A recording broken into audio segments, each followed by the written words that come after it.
All right, you're listening to 91.5 WUML Lowell Blues Deluxe, and it's my honor and pleasure today to have Davy Knowles with me on the airwaves.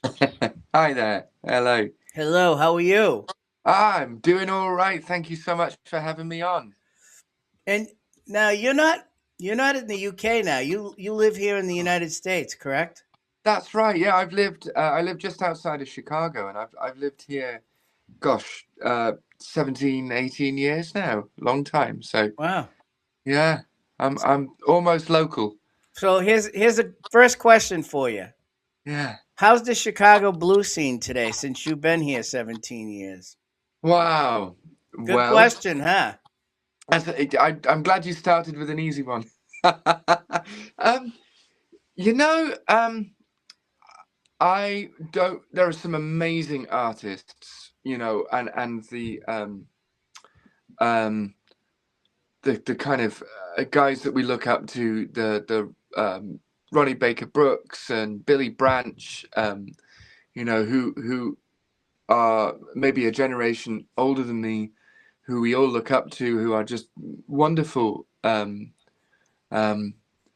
wonderful players, keeping that tradition alive. I kind of desperately wanted to see Chicago probably more like it was in the 60s and 70s, you know. Yep. I wanted to be able to go and see stuff at the checkerboard. I wanted to see Junior Wells or Hound Dog Taylor or Otis Rush. I'm a huge Otis Rush fan. And I'm afraid, for the most part, that scene doesn't really exist anymore. It's kind of a little bit more touristy in places. Yep. But there are a few select guys that we look up to that really, um, just from being themselves and being the wonderful artists that they are, Like keep who? it Like keep it going. who? Like Ronnie Baker Brooks, I'm a big Yep. fan of. Like Lurie Bell, um, like Did you get to see his father, Ronnie Baker's father, when he was around? I did no, or No. Bernard Allison, Yep. uh, no, I never did. Lonnie Brooks, but no, I'm big fans of all of those guys. And then there's, people like Johnny Iguana, who has a band called the Claudettes. He used to play with at the tail end of Junior Wells's Yep. career. He was in his band playing piano, and I love his work. Um, and that's moving outside of the traditional realms, which I love, because that helps keep it alive in turn, right? Yep. By bending the rules. So while there's still a really good scene here, I wish I'd seen it in the heyday. You know. Well, this is the new version of that era. Yeah, sure, sure, yeah, absolutely. There's always stuff bubbling. So you grew up in the Isle of Man, is what I read. I did, What was yeah. that like for you? Fabulous. I mean, it was an amazing place to grow up, and a wonderful community, really a lovely place, and incredibly supportive and incredibly musical. Um, there's a lot of great musicians on the island. A lot like Ireland, really, a lot like the Republic of Ireland, where you've got um, a lot of traditional music, a lot of fiddle music and stuff.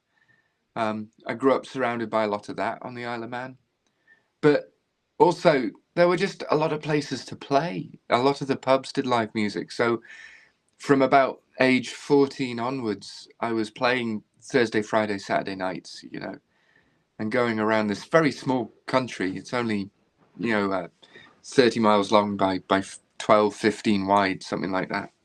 A lot of places to play, and so it was a wonderful place to kind of cut your teeth and learn the trade, really, in a controlled environment. It was great.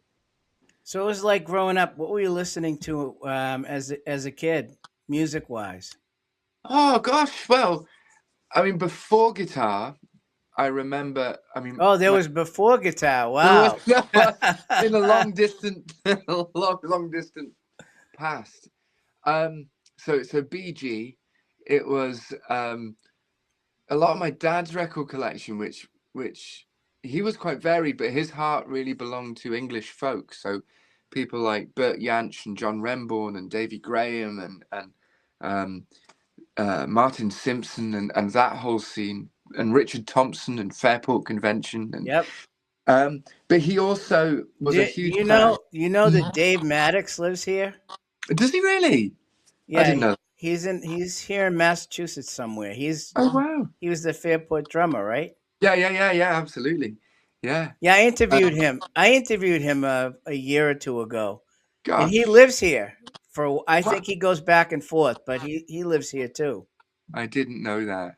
Yeah, I mean, what an amazing band, and yeah, again, this genre bending thing. Um, so a lot of that was what I remember early on. But my dad was also big into the British blues boom.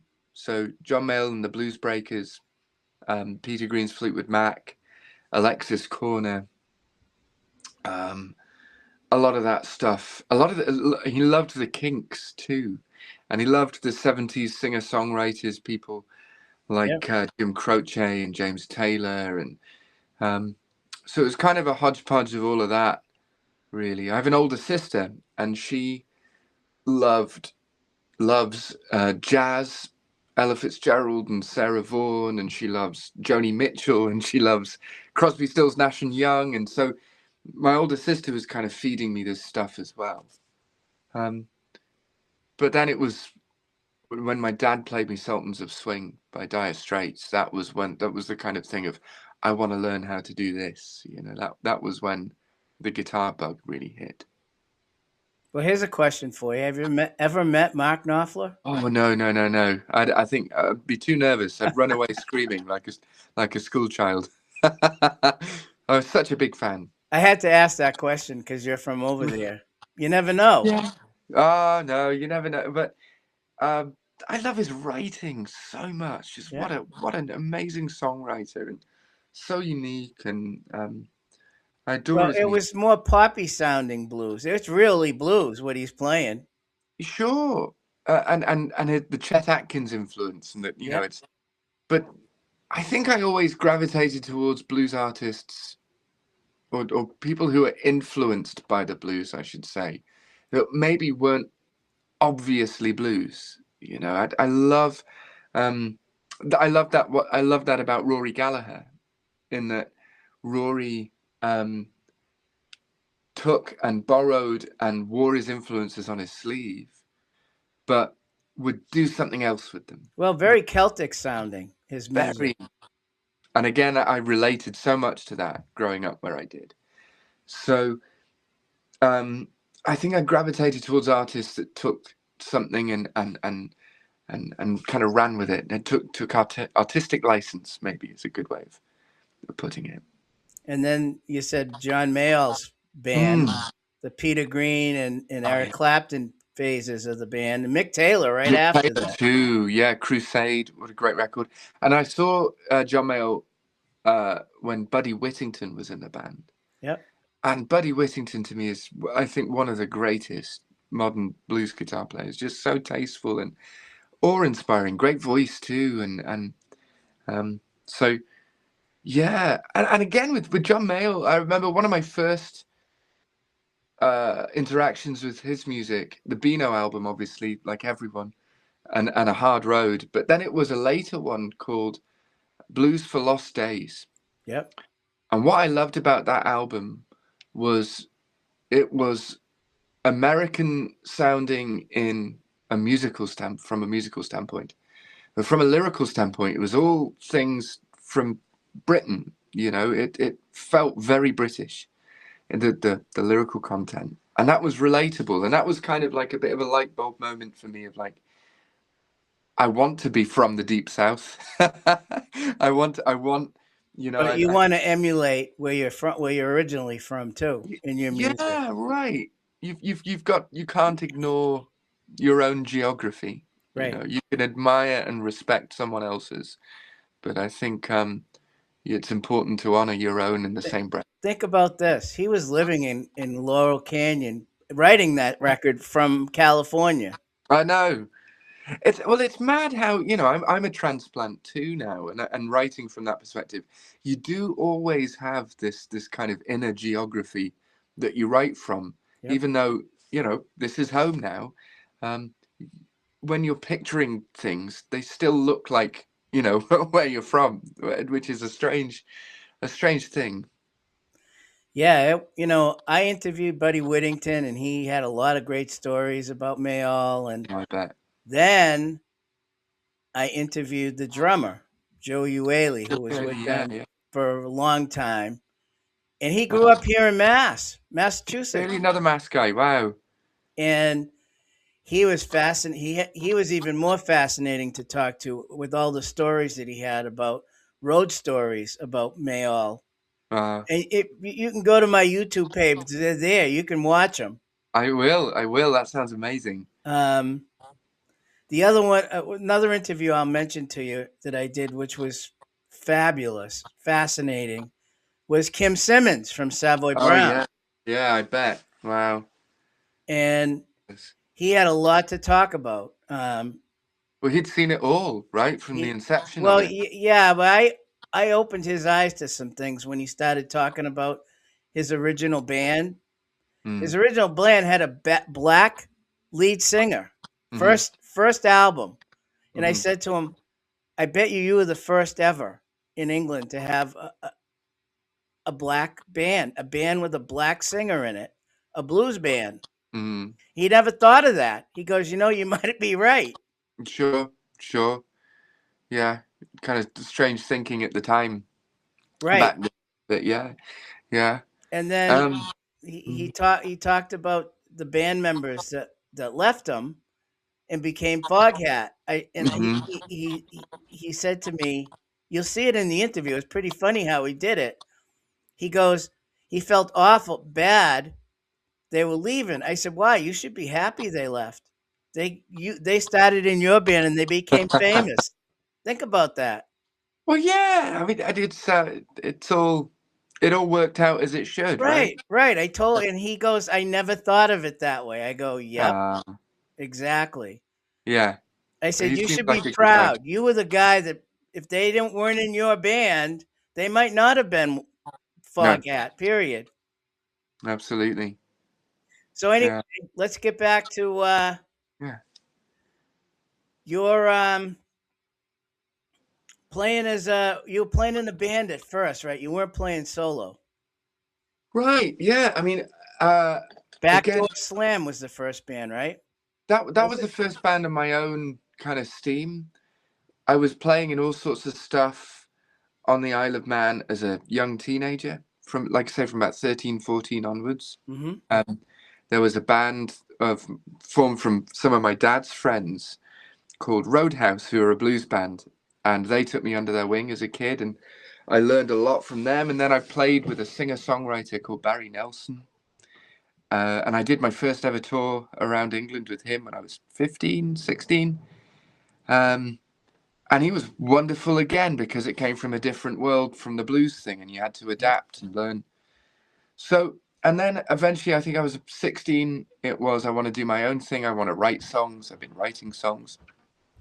Um, I wanted to sing. So that's where Backdoor Slam came from. Yeah. And then you went out as Davy Knowles and Backdoor Slam for a little while. Yeah. Yeah. I kind of wish it had just been a severed thing at that point. The time with Backdoor Slam was magic. It was wonderful. But it was a record company decision to do the Davy Knowles and Backdoor Slam thing, which which was fine, but ultimately, really, it was still my own thing. You know, it was still. But yeah, and then it went fully under my own name. Solo. You went solo Yeah, after that. yeah, yeah, And yeah. periodically you keep coming back and forth from solo to projects that you have I've seen over Yeah. time. Well, I quite like people.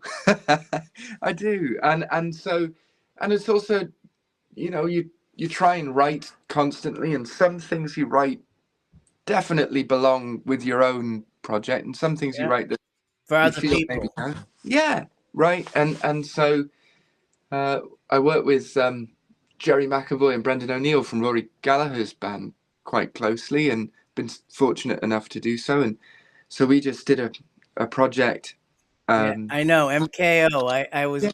that came Ah, out last year, right? yes, sir. Well, thank you. Yeah, yeah, it did, and that was a fun and kind of childhood dream come true kind of moment. And that's To not the first time you've worked with Jerry McAvoy. know, on and off now for a long time. I've been in Band of Friends, which is this Right. celebration that he does with of Rory's music, um, which is mad. You know, you're playing away, you're playing away. You look on the other side of the stage, and it's, you know, Jerry's there and Brendan's behind you, or Ted McKenna, who we lost sadly. Um, and that was just, you know, you have to pinch yourself. It's wonderful, great education, wonderful people. Um, I I adore it. That's great. What made you decide to do that last year? Put album like that together. Well, I had a bunch of songs that didn't have a home, and the home it felt like they belonged, you know, in that world. I'm not in any kind of way comparing my stuff to Rory's. You know, the I'm such a huge fan of Rory and enormous amounts of respect. Um, I just felt like it's I love playing original music. I love playing original music, and I felt like this. I had some songs um, that fit in that world. They kind of lived in that area. They didn't really belong with me and my band, but I felt really good about them. I thought this is a cohesive piece of work that I feel like should go out in some form of another, and I just plucked up the courage really and just asked Jerry and Brendan if they'd be up for it, and it was, yeah, let's do it, and just something different to do, and it was a collaborative kind of fun thing to do. That's the main driver. Now that we're talking about Rory, there's a couple things I wanted to mention. Yeah. Last weekend, I played a song from a gentleman by the name of Will Wild. Do you know Okay. him? I don't. I'm sorry. No. He's a harmonica player from the UK, Okay. and he does a version of Philby. I played it. Oh, on harmonica. Yeah, Fabulous. I should hear that. yeah, check it out. It's great. Yeah. Yeah. Yeah. Will Wild live in Germany. I think it's on that. Okay.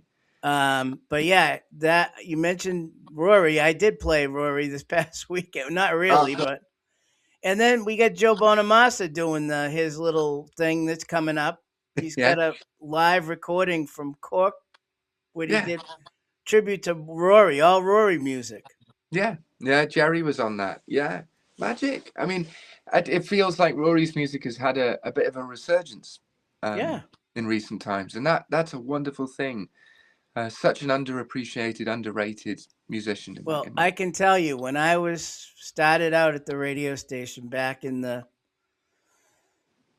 early 1980, 1979, 1980, we were mm, playing the rock sides of Rory Gallagher on the show. great, Not the great. blues stuff, but the rock No, stuff. And then yeah, later on, he went to chess and he recorded a whole bunch of stuff, and that's where a lot of the blues stuff came from. sure, yeah, yeah. I mean, he always had one foot in it, but again, he would go off on a tangent. And I love that. I love that as a uh, kind of a path to follow in a way. So guitar wise, you started playing guitar. Hmm. You taught yourself, right? Well, I think I wouldn't say that's fair because I don't feel like I didn't really do many formal lessons. I had a there was a teacher at school, Mr. Lum, who's lovely. I'm still friends with him, and he tried his best to teach me, but I was too stubborn. I just wanted to be Mark Knopfler. I didn't want to learn the rudiments. I didn't want to do the, you know, I didn't Yeah. want to learn to read music, which You was wanted to do it your way, so yeah, it sounded the way you wanted it to sound, right, right? right, right. And by, you know, I do feel like there's some guitar players out there will say they're self-taught, and I don't believe in that.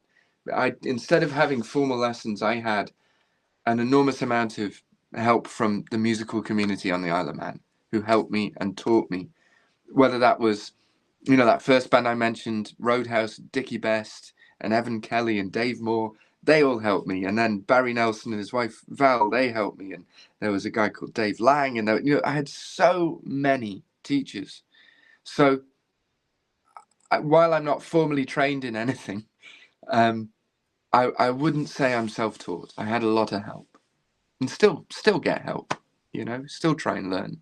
Steal from people like all the others do. You steal.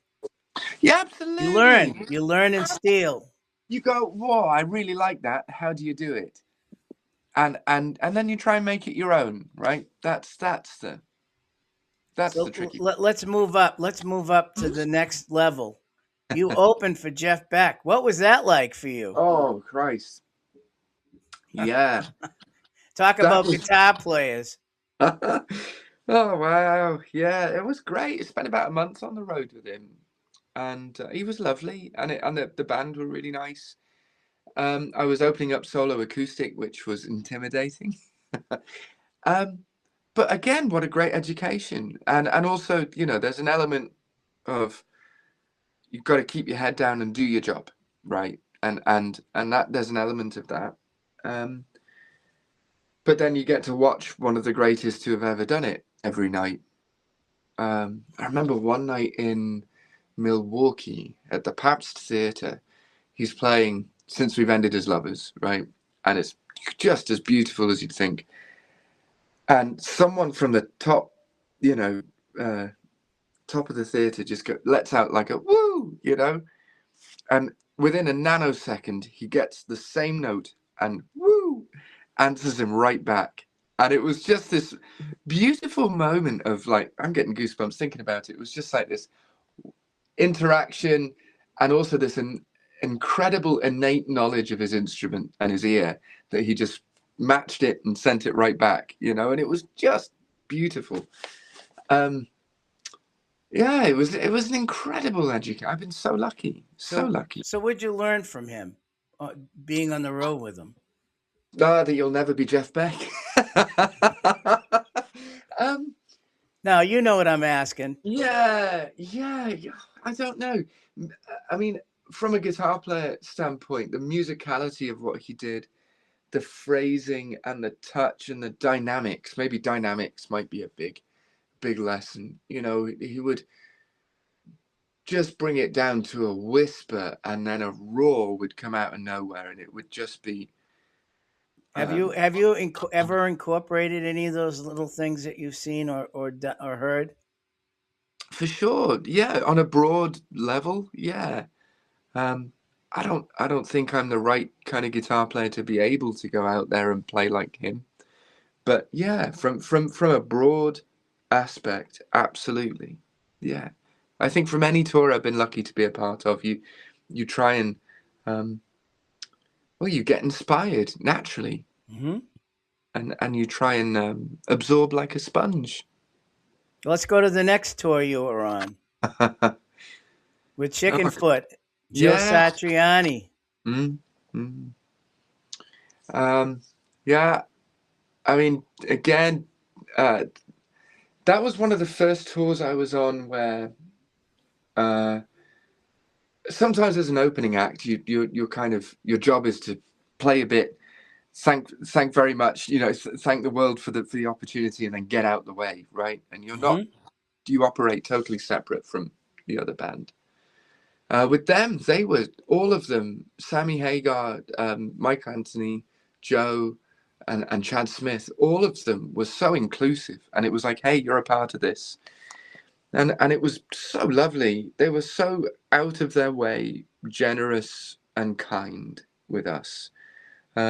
And that's a lesson unto itself, right? They've taken music about as far as you can get from a success kind of aspect, and they're all Well, just the to bring loveliest you people. to bring you in is incredible. Think about Yeah, yeah, it was so lovely. And I mean, what a monster player Joe is, and is quite intimidating, but he's such a lovely human that he kind of disarms any of that. It was wonderful. Just very lucky. and things you've learned from watching Joe. Well, from Joe and from Chickenfoot in general, just the stagecraft was great. they, the best thing about that band to me was they were so obviously four friends who just loved to play. Hmm. There was no, I mean, they didn't need to prove anything. They had nothing to, they've all, their careers are just so legendary to begin with, but it was so obviously just for the fun of it.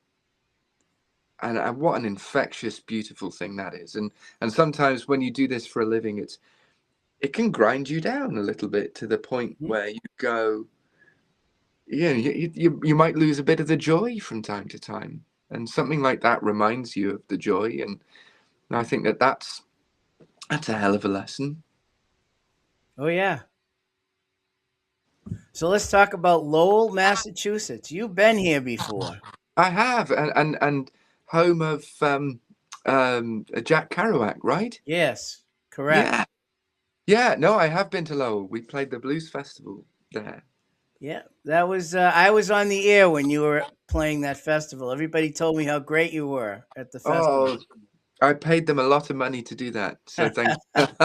No, that's that's lovely. Yeah, I remember having a wonderful time there. It was in like a town square. Yeah, Uh, right in yeah, downtown Lowell, in a it was little. I remember where it was where they did it. Yeah.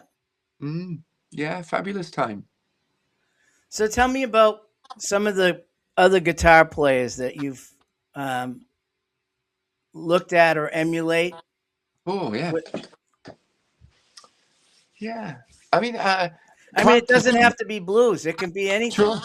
Yeah, I mean, Clapton to me, I see a lot of online. I should avoid the internet anyway, but I see a lot of online hate pointed towards Clapton, and some of it's to do with his personal life, and that's nothing to do with me.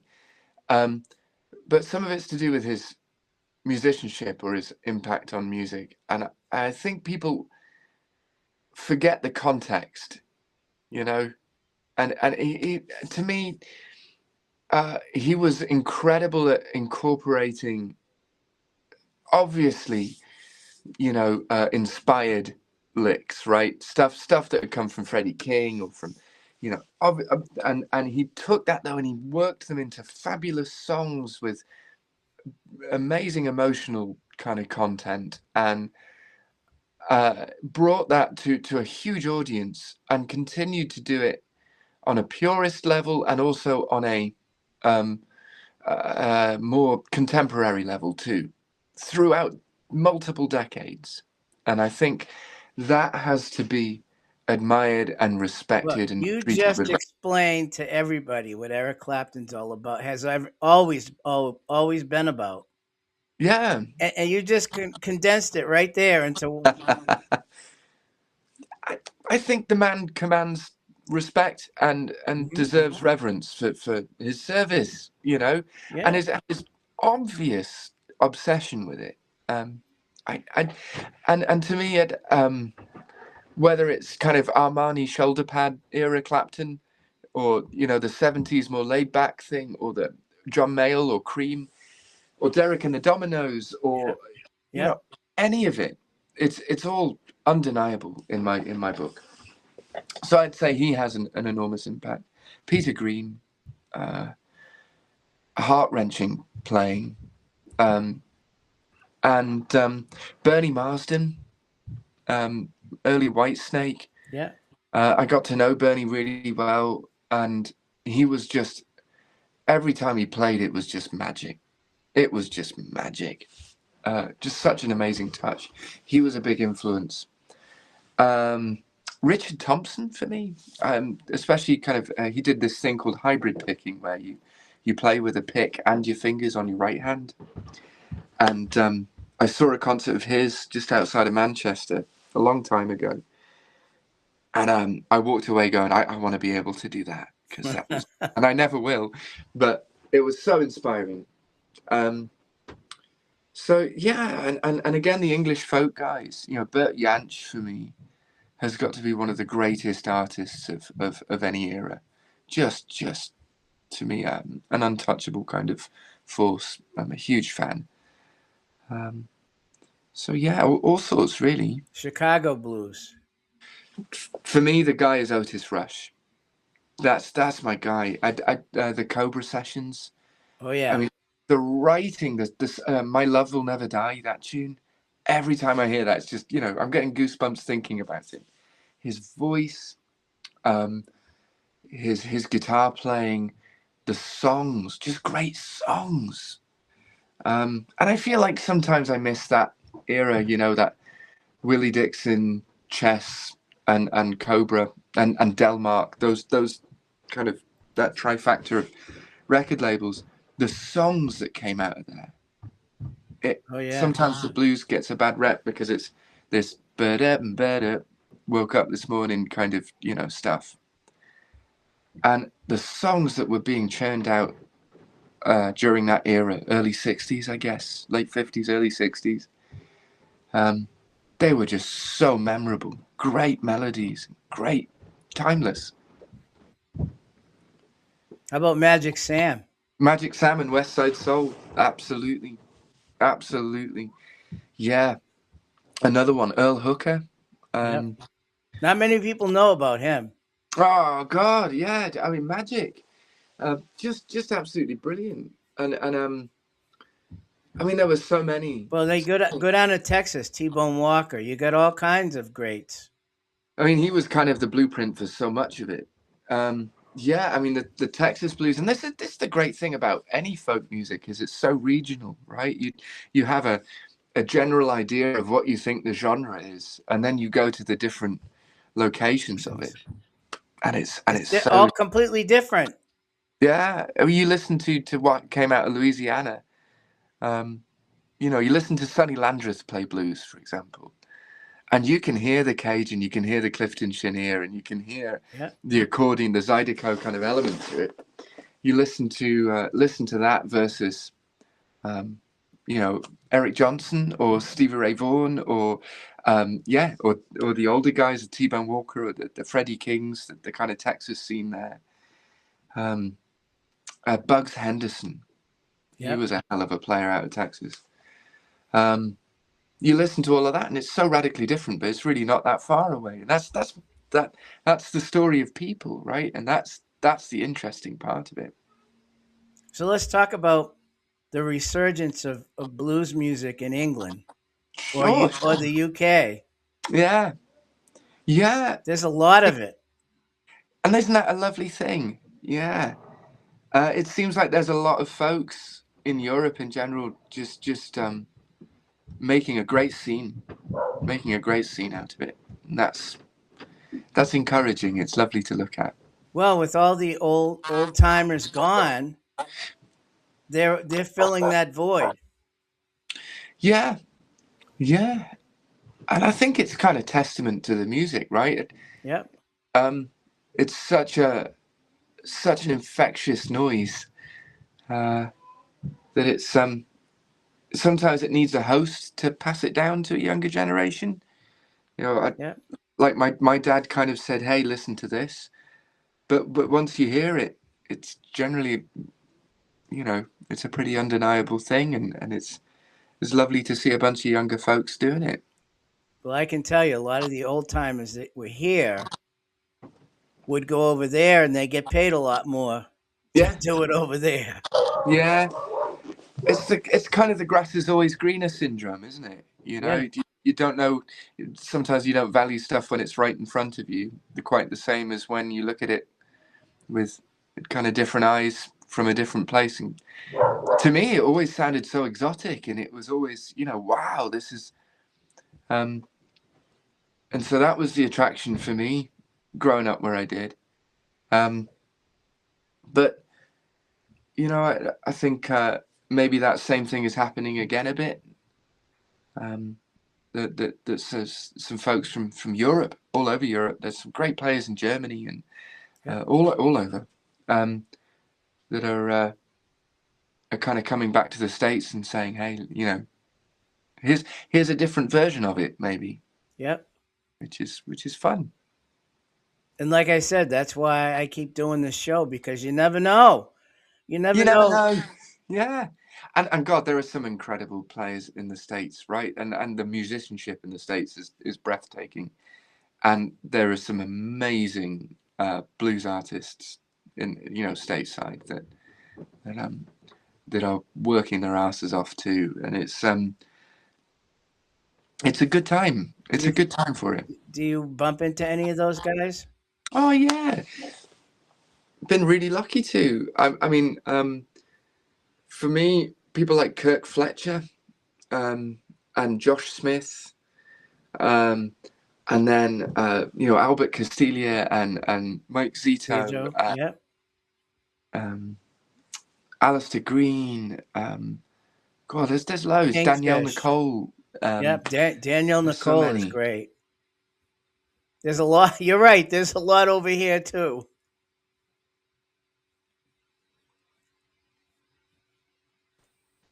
And Oh you're right. There's a lot over here.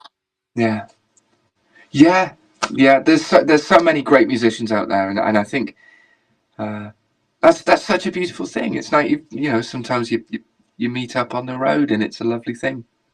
And you get to share it with them, which is good. Yeah, and that's the point, right? Is it's a social thing. There's only so far you can get, at the other end of a phone on Instagram Well, or well, the best part about that is, you don't have time to go out and seek these people out, and you're right there. You might as well spend some time playing with them. yeah, yeah, and it's a social aspect of it, and music is a social thing, and that's how you learn, and that's how you um, get inspired. That's how you I don't know, operate as a human being. Not this. Not typing away on your phone and looking at stuff on Instagram where you get 10 seconds of no context. Showing off. It's good for some stuff, but it's. I think it's rubbish from a. If you're looking for an emotional connection out of your Right. music. Right. So tell me, what's the most important thing that's happened to you in your career up to today? In my career, the most important thing. Can be anything. It could be. Hmm, I think it was. I've got to. It's a slight tangent maybe, but I would say it's coming to the States initially with Backdoor Slam, and when I ended up moving to the States shortly after that, um, it was because of that, and it wasn't. And that opened a whole bunch of doors for you, whether people know that or not.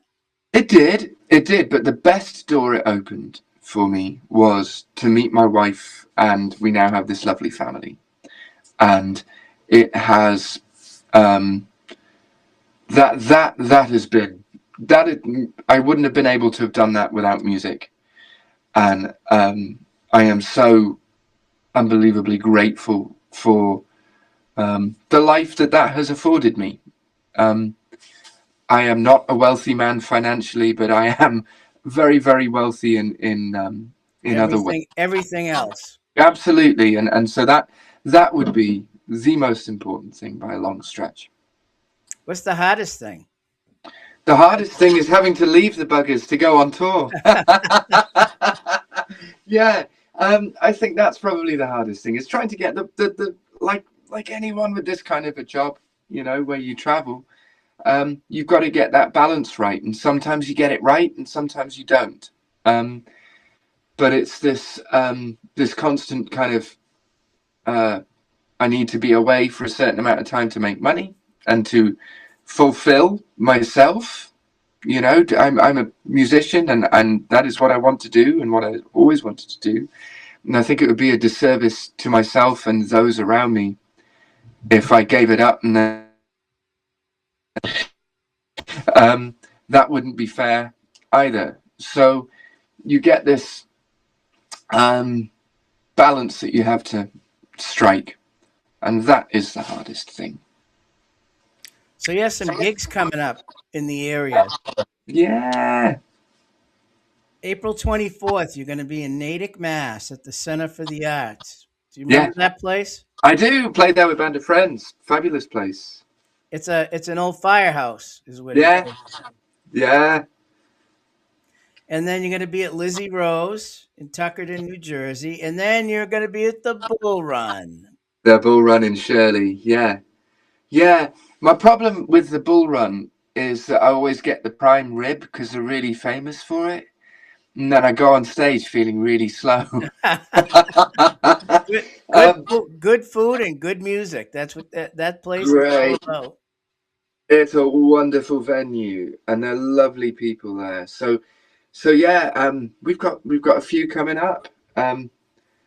Yeah, so Natick and yeah, and we're Daryl's gonna be house in New York, you're going to be at too.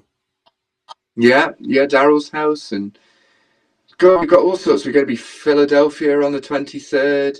Yep. Um, we're gonna be in Lyman, New York for a couple of nights.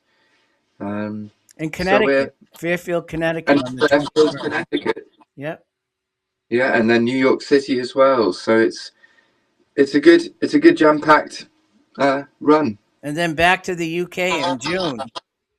Yeah, so it's been a really busy year so far. Yeah, so this year I was in UK and Spain with Band of Friends, and then we just got back from Germany and Denmark with my band, and then we go on this run northeast, and then me and my band go to the UK and Holland, and I'm playing Ireland as well with Band of Friends. So it's a really busy yeah. That's good. That It's a means good problem to have. yeah, it's a Yeah, good problem to have. Is good right. problem to have. Well, Yeah. let me ask you, new music. Do you have any new Mm. music for yourself coming out? Yeah. So we're in the process of putting the last bits and bobs together to release a live album. So we'll have a live album out, which has been a long time coming. From where? It was recorded in Evanston, just north of Chicago. Um, so we're going to pop that up. That should be available. I imagine by the time vinyl and stuff gets done, it'll be end of the summer. And then in the meantime, we'll be releasing brand new songs, original songs, studio stuff. Hopefully within the next couple of months, and then looking at an album, making that an album towards maybe autumn time would be the aim. Yeah. So is it going to be your name live from wherever, or how is it going to? What's the? You don't Not know. sure yet. You're not Not sure. sure yet. Yeah. We'll leave things to the last minute as always. Yeah. And But the new music you're working on. That's good. yeah. Yeah. Um I've got a working title of Blues for Mercy. That's the idea. And it came. I wrote this instrumental. I'm a huge Roy Buchanan fan. He's someone I should have mentioned earlier. And I really wanted to write an instrumental in kind of a Roy Buchanan thing, and that's what popped out. So that'll hopefully be coming out in a little bit too. Do you play a lot of covers? A little bit every now and then. It's good. Normally in a live show, we'll put one or two in. It's fun to do. Yeah. And we've been releasing live covers on Spotify. Most of last year, we put a bunch of stuff up, so we'll be getting back on that train. But my head is normally in a kind of a writing thing. I just love writing. That's normally where my head goes. And guitars, you play Yeah, Fender. You play Fenders, I see. I'm mainly a Telecaster guy. That's been my favorite guitar for forever. I have a '66. And that's my go-to for most things. And then really my second guitar that I use is this one over here. It's a '64 SG, Gibson SG, and I love that guitar. But if I just had to pick one, it'd be the Tele for the rest of my days, I think. And the amp you use? An old AC30, old Vox. It's a '63. All crusty and beaten up, but it's great. Everything's vintage. You're a vintage guy. I like old rusty things. To me, they just I don't know. They have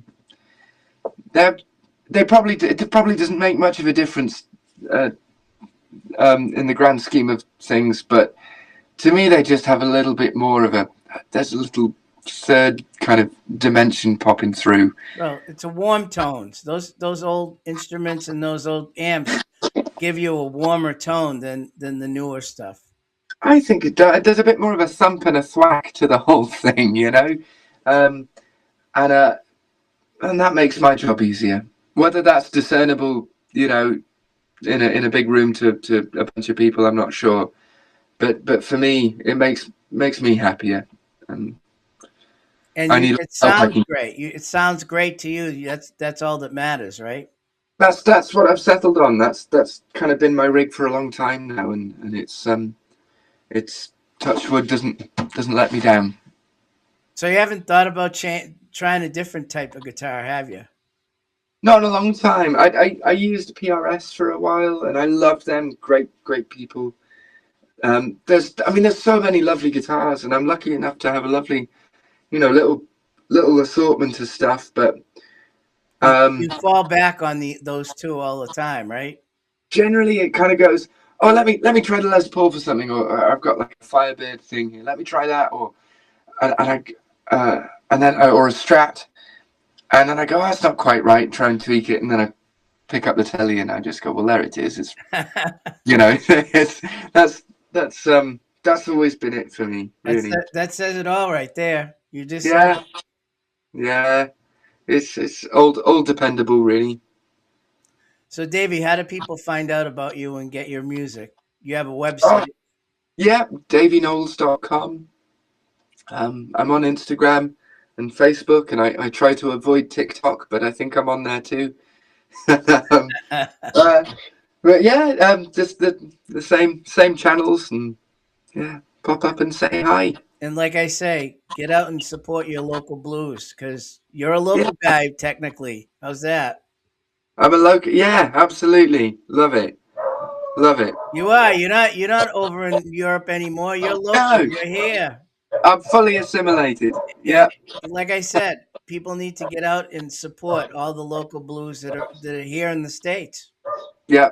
Support live music. Support It's live music is right. it's in need of it. Yeah. Well, thank you very much for taking some time out of your busy day. No, it's been my pleasure. Thank you so much for having me. And we should do this again sometime, Oh, probably down the road when the new record comes out. anytime you have me, it would be a pleasure. Anytime you want, let me know. Brilliant. Well, cheers, mate. Thank you. You're welcome. Have a great day. Take care. Thank you.